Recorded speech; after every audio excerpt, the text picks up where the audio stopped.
Hello everyone, and welcome to Jumperman Tech, where we specialize in HVAC but do everything DIY. And today we're working on a large ERU and we're going to be fixing a leak.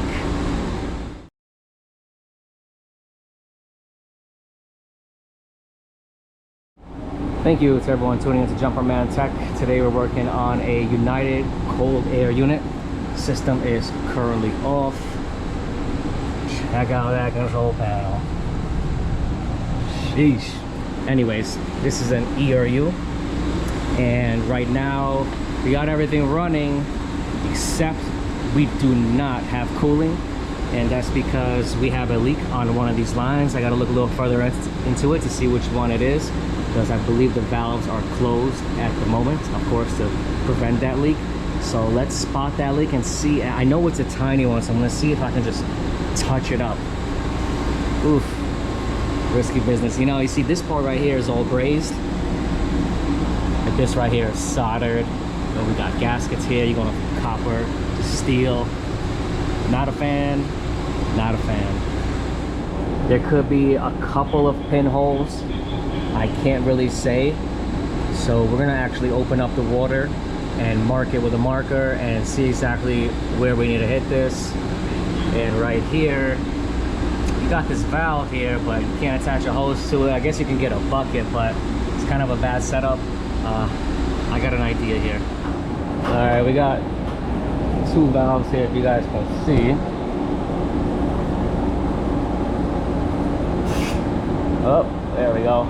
Open that.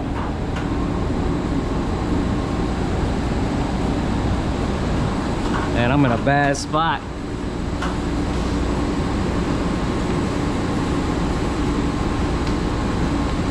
I am opening up these valves right now. So what does this mean? Like in this case, usually you have to replace this. You might need to redo the whole fitting, replace the fitting, but let's see. You got quite a few. Hold on. One, there's three there, 4, 5, 6, 7, but they're so tiny. They're so tiny. I'm gonna use my favorite marker and mark it and see what we can do about it. My goal is to attempt to try to patch it for now. All right, just shut down the water. I got one of these. I mean, listen, there's a valve here, but I guess two can't hurt. We can get this on here, but now we can attach a garden hose, not be running around with buckets and, you know, work like a human being. I do have a second one. If anything, I can drop that in there.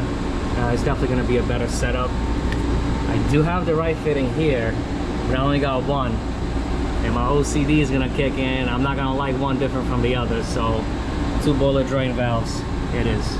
I got some Teflon tape on here. Some pipe door will be nice, but it is not necessary. This is a 3/4 valve. Let's see, does this fit on here? Yes, it does.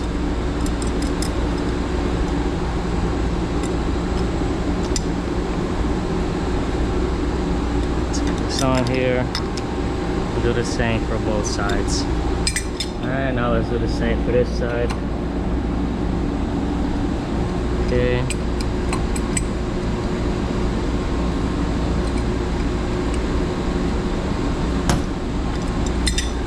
And this thing is gross. Oof, rotten. Teflon tape. And we're just gonna spin this clockwise while we hold back, and we're ready to drain this like a human being.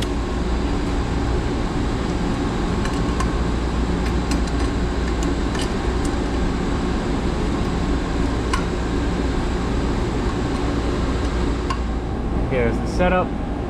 Connect the garden hose. Floor drain right here, and let's go ahead and open this up. Open there, open this. Let's go ahead and drain this loop. I got this side slightly open, so it's pushing air through. For now, you can start by prepping the area, and we're gonna start with just a nice sanding job in the area we want to fix. All right, we're all prepped and I marked it. I'm gonna try to just hit up this area here, sand it down. Right now we're waiting for the smoke alarms to go off. We're gonna hit it with some flux and try to patch over it really delicately. And for this, just because of the diameter of the pipe, I got my B tank with me.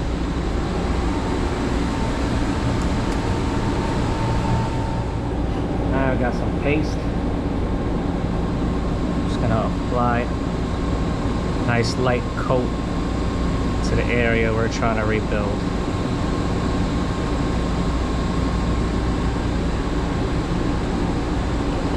Currently offline. Thing is, you don't need that much heat for starter to melt, and we're just really trying to get like a coat on top. So I don't think we need to start taking all this stuff apart. I don't think anything's gonna melt over here. All right, well, let's try to be a little delicate and see what we can do.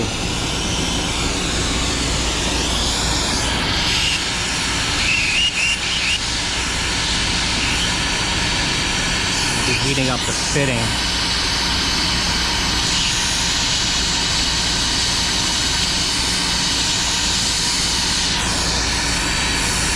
Hitting up the fitting so it travels towards the heat.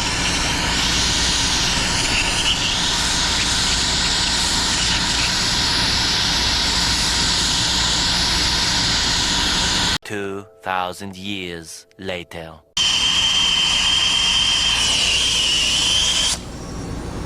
You gotta be kidding me. We're right there too.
I need to redo this fitting.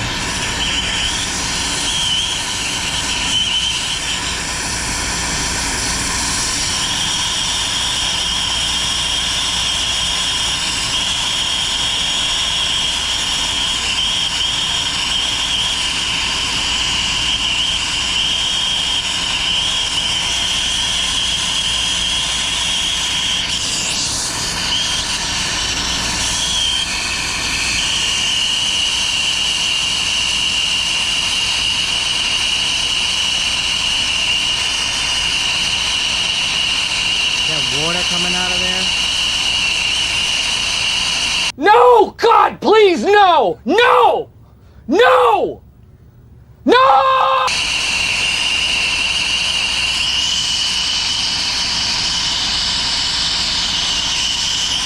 Might have water coming out.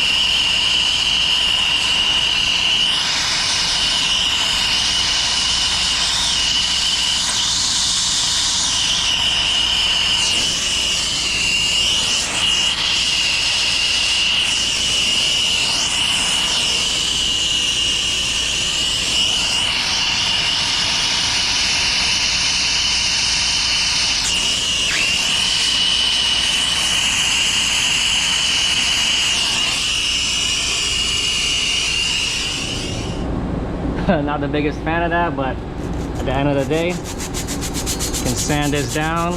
You're not gonna see all that running solder. While I was doing this, the fitting did open up, and at the same time I actually had a little bit of water, must have been hiding inside here, and it was actually coming out. That's why I didn't grab that first. We still got some water in here, which I'm not a fan of. So let's see what happens. We can make it all nice and pretty after. Let's let it cool down a little bit and then get this done. Oh yeah, well, this is the supply line, so it's gonna come down here. I close everything here. It's gonna go through the coil, and then we're gonna push air out through here. So I got this side a bit open. Let's push water through the supply, and I mean, just see. I don't know. This part is a hit or miss. I'm gonna open up the water.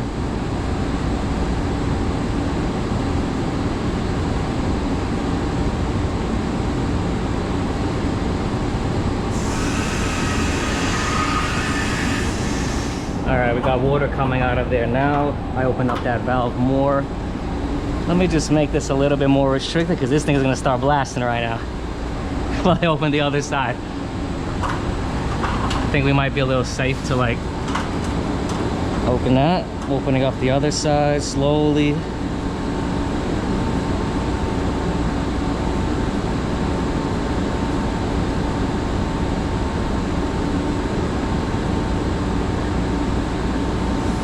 There we go.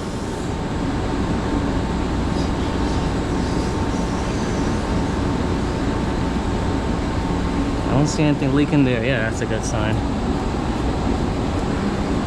These are pretty open, honestly.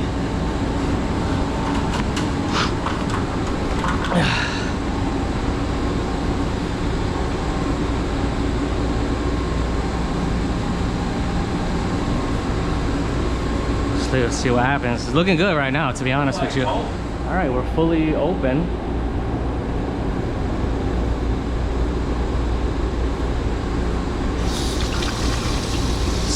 Let's make sure there's no air in here. That's a crazy amount of pressure. If there was a leak, we would have seen it for sure. I just cracked the valves last time when we had a leak. Let's give it some time. At this point, I think I'm safe to kind of clear up this fitting a little bit. All right, it's looking good. Wipe off that excess flux. Have a damp rag. I hate that little drip, but if you saw how it dripped before, this is way better. I could sit here for the next 2 hours trying to sand that down, but I'm happy with that. Gonna purge a bit more on both sides. This drain is clogging up, but we're just gonna purge it a bit, make sure we got no air in the lines. Well, we did it pretty well, and I'm actually gonna purge a bit from both sides.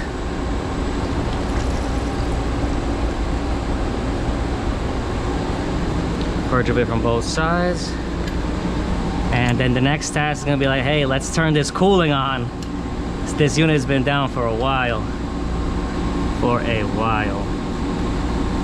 It's nice to have these connections here.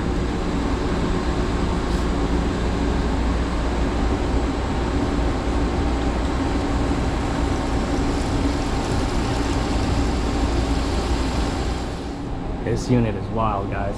All right, let's turn the power on. This unit is controlled by BMS. Right? Let's give it a chance to reboot. We'll see, maybe we'll give the command through the computer. 2 compressors disabled, outdoor damper delay. Let's get in there. Compressors, see, there's no call for it, so no. Let's switch that to yes. Yes. Okay, let's make sure all the fans are running and everything, and there's a call for everything. Lower on, cooling, yes. Heating, no. Dehumidified. All right, let's see what happens. So now we're on delays. That delay is telling me basically we got to give it a few minutes. It's a fresh start up here. It says 01 over there. Okay. Alright guys, there was a delay. It says it's in cooling mode. Watch the supply temperature. See it dropping? We are running. Feel air escaping through the cold air, well, whatever. So our supply fans are running, peaked in the back, and there's 2 exhaust fans here. This unit actually is part of an exhaust system, and it exhausts 27 floors. We're coming down. That's a beautiful thing right here. All right, here's this unit on the BMS right now. It says compressor. A little hard to see, but under compressor status 1, it says it's running.